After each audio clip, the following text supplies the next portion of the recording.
Carrie Baker has been a music writer involved in music for multiple recording labels, doing PR, long career.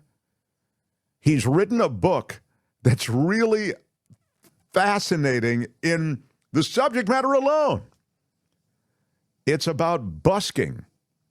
It's called Down on the Corner, Adventures in Busking and Street Music. How about it for Carrie Baker? Hello. Look at you, Mr. Busker. Nice to have you on board. Down on the Corner is the new book. This is the American and and European street music scene that you talk about and you discuss. And what I love is that you reference its evolution during its time from the 20s, I guess, 1920s, America and Europe to today. Tell me about how this happened. It became such a vibrant part of music and performance, and even including some very big names in the world of music. Hi, Mark. Great to be here with you today. Busking actually goes back to ancient Greece and ancient Rome. I mean, it goes back that far. The word busker is an old Latin word, buscar. It goes not only through ancient times, but through Shakespeare in the Park. Even Ben Franklin, a founding father, was also an orator, a speaker, and who knew, a musician, singer at times. So it goes. Busking goes much farther back, and there's a great book called The Buskers that was published in 1981. Of course, quite a bit has happened since 1981, but I take it back to about 1920. Blind Lemon Jefferson, Louis Armstrong, Kid Ory, Reverend Gary Davis, blues and jazz. But for me, if I may, it started when my father, I grew up in Chicago and in the suburbs, but my father took me to the inner city where he'd grown up. And I wanted to take me to a street called Maxwell Street, where you could see street singers. But that wasn't really he grew up there. It was a flea market. You could buy and sell and trade in kibbutz. And basically, it was the place to go for Eastern European Jewish immigrants. But by the time I got there, about 1972, I was maybe 16 years old. It had gone from a European to being a kind of a black neighborhood, and accordingly, it's where you could have, in the late 50s, the early 50s, a little early for me, you could have seen Muddy Waters, Chuck Berry, B.B. King, many others playing. But by the time I got there in 1972, you could still see artists, maybe not that legendary, but it was still kind of a thrill to me as a suburban kid to see singers on the street. And there was one in particular named Arvella Gray, who played a slide guitar, metal slide guitar, resonator, very cool. And I was just transfixed. I got his phone number. We sat and watched him for an hour. I called him up during the week and said, can I interview you? And he said, sure, I'm not doing anything. I'm a street singer. I'm free right now. So I talked to him for about an hour and sent in a unsolicited manuscript to the Chicago Reader, which had just started up, the alternative weekly, still going in Chicago, and they published it. I put a stamp on an envelope, walked it to the mailbox. Imagine that.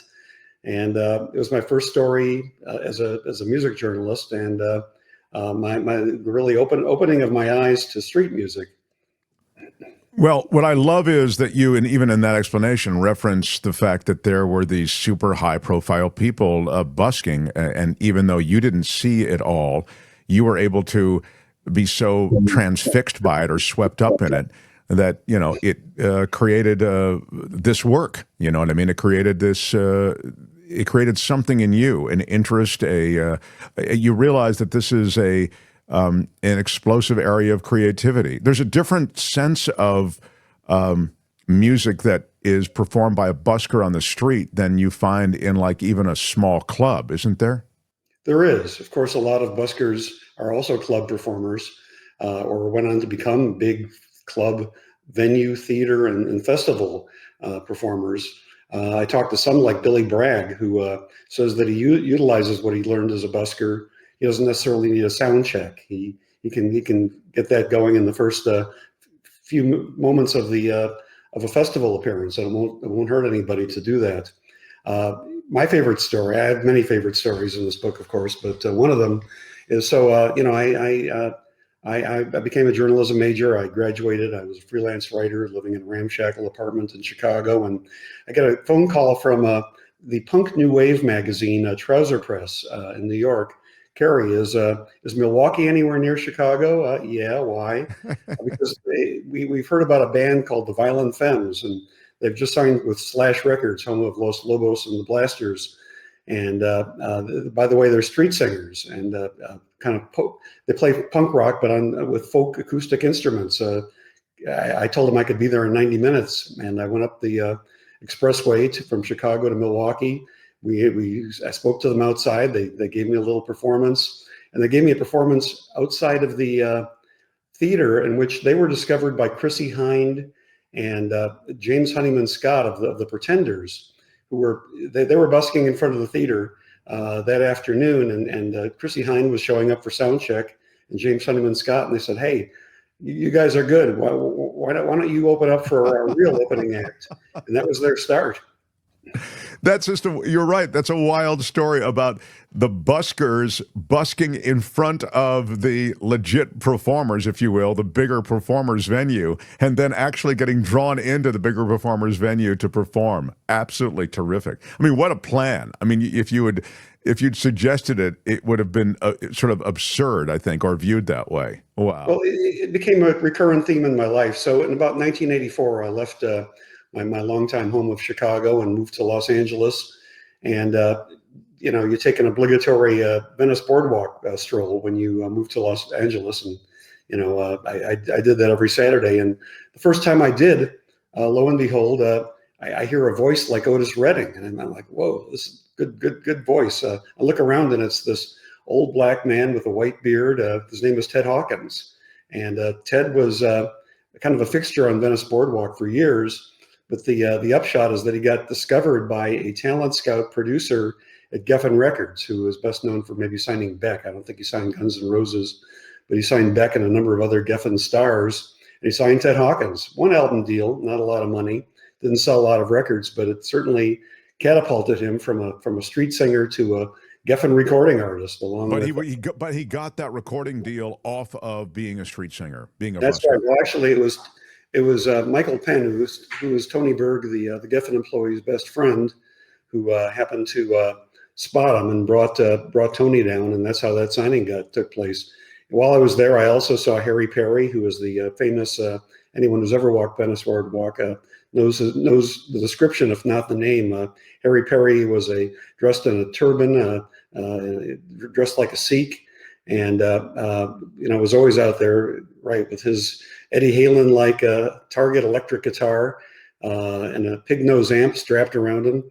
There's no getting away from street music for me. I went to New Orleans many times, and of course that's famous for street music. I went to several South by Southwest festivals in Austin, and those who couldn't get legitimate showcases, official showcases, would often be seen busking on 6th Street or Guadalupe or South Congress, including somebody I devoted a chapter to named Mary Lou Lord, who's kind of an indie rock goddess, and she got that way because of her iconoclastic insistence on busking, even when she could get official showcases at South by. I love that. I just absolutely love that. The idea that she really just enjoyed the venue or the interaction or the dynamic on some level that was being played out that way. It's funny because I know Huey Lewis was a busker, right? In I believe in Turkey or some. I didn't know. Yeah. So the idea somehow that you start in busking is one thing. When you're a live performer, what a great way to sort of work out your licks and see what the crowd likes and that sort of thing.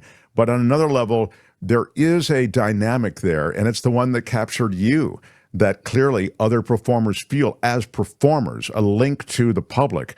And you detail in your book the fact that part of the texture of performance of music is something that they feel so very wedded to. Right. Well, not everybody busks at the beginning of their career. I interviewed one midlife busker. He's kind of a Grammy winner now. I think he has 3 Grammy wins and some other awards. His name is Fantastic Negredo from the Oakland area. But he, obviously his real name isn't Fantastic Negredo, it's Xavier, and I won't even attempt his polysyllabic surname, which I believe is of African descent. But he signed as under the name Xavier to Interscope Records, and of course anybody who signs to Interscope is a star, right? I mean, Snoop Dogg, Nine Inch Nails, Dr. Dre. Well, Fantastic Negredo as Xavier did not. His record just was not a hit, and he went back to Oakland without a recording contract. He opened a pot farm. He became a pot farmer, and at some point, just to keep his music going, keep the talent, he went out on the streets of Oakland and found he had been playing kind of music that was somewhere between Prince and hip hop while on Interscope. But as Fantastic Negredo, he was playing music that was somewhere between folk, blues, and rock. So he completely changed his sound, his name, his persona, and ended up succeeding at a more modest level than, say, Dr. Dre or Snoop, but not so much that he hasn't won Grammys and won critical acclaim. And he's found a whole new life busking in his 40s.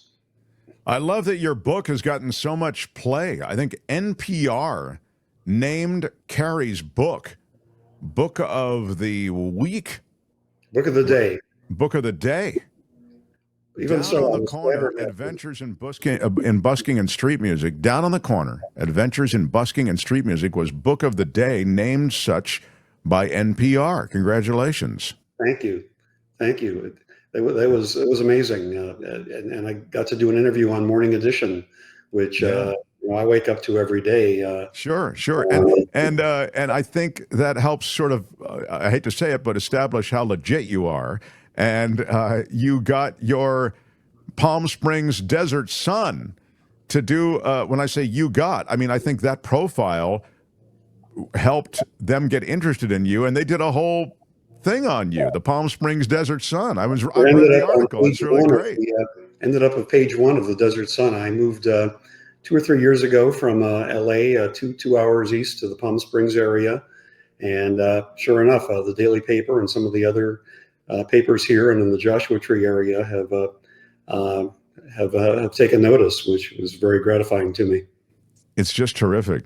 And if you want to read about how Carrie really built this body of work and interest, you can read the Desert Sun piece. It's pretty terrific. Maybe we'll link to it in our description, because I think it's kind of fun to read about it. But I'm excited that the book is doing so well for you. And I have to say that this is one of those subjects that when you see it, you think, oh my God, I'm glad somebody's telling this story, because it's something that we all are used to seeing, but I've never really read anything about it. I think whatever I know about busking, I know just based on the fact that I've seen a bunch of buskers, and that all of them have their own individual history, and then you kind of track that evolution. It's a really special thing, so congratulations.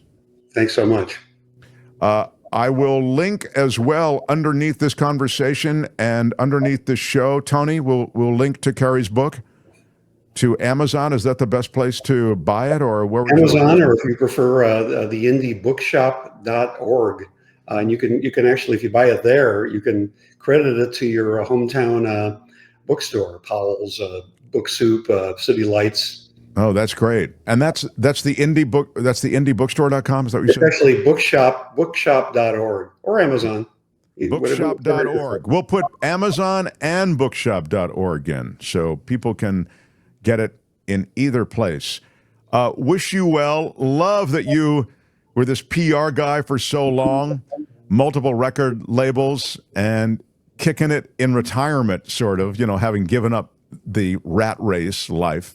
And now you come up with what is clearly a work that has captured a lot of people. Down on the Corner, Adventures in Busking and Street Music. Carrie Baker, thanks for joining us, man. Thank you, Mark. All right, so long.